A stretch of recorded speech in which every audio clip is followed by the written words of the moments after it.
কিংবদন্তি অভিনেতা প্রবীর মিত্রের চলচ্চিত্রের অভিষেক ঘটে জলছবি সিনেমায় অভিনয়ের মধ্য দিয়ে। ক্যারিয়ারের শুরুতে কয়েকটি সিনেমায় নায়ক হিসাবে কাজ করলেও পরে চরিত্র অভিনেতা হিসাবে দর্শকপ্রিয়তা পান।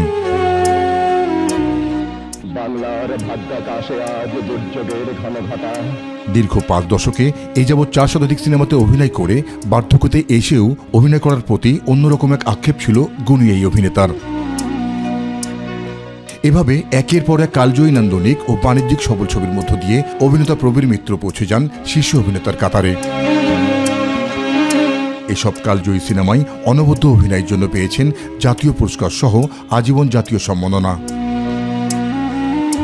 1943 সালে 18 আগস্ট কুমিল্লায় জন্মগ্রহণ করা প্রবীর কুমার মিত্র বিবাহ বন্ধনে আবদ্ধ হওয়ার পূর্বে মুসলমান ধর্মগ্রহণ করেন। সেই সময় প্রবীর মিত্রের নাম হাসান ইমাম দেওয়া হলেও কেবলমাত্র জনপ্রিয়তার তুঙ্গে থাকায় ঢাকা পড়ে যায় প্রবীর মিত্রের আসল নামটি। গুণী এই শিল্পী দীর্ঘদিন রোগ ভোগের পর অবশেষে রাজধানীর একটি হাসপাতালে চিকিৎসাধীন থাকা অবস্থায় অসংখ্য ভক্ত অনুরাগীদের কাঁদিয়ে চিরতরে না ফেরা দেশে পাড়ি জমান তিনি। প্রিয় এই মানুষটিকে এক নজর দেখার জন্য এফডিসিতে আনা হলে মুহূর্তেই পরিবেশ হয়ে ওঠে ভারী।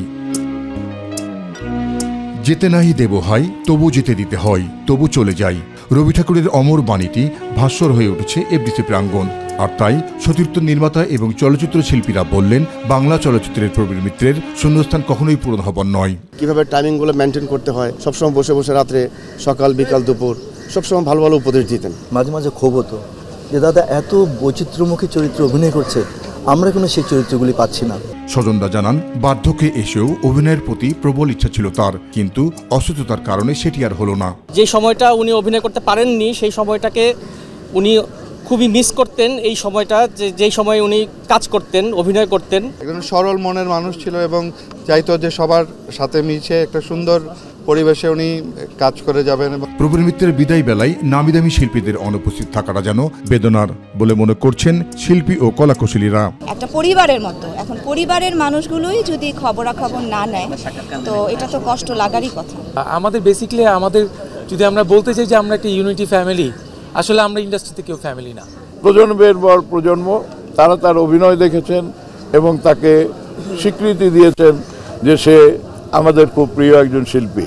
এমন একজন শিল্পী খুঁজে পাওয়া যাবে না যে প্রবীর মিত্রকে ভালোবাসে।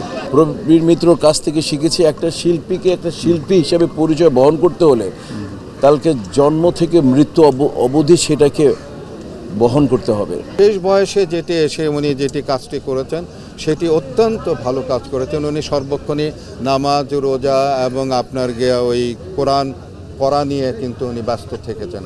মরহুমের প্রথম নামাজে জানাজা শেষ করে দ্বিতীয় নামাজে জানাজার জন্য তাকে নিয়ে যাওয়া হয় চ্যানেল আইতে এবং সেখান থেকে রাজধানীর আজিমপুর কবরস্থানে চিরনিদ্রায় শায়িত হন হাসান ইমাম নামের অভিনেতা প্রবীর মিত্র।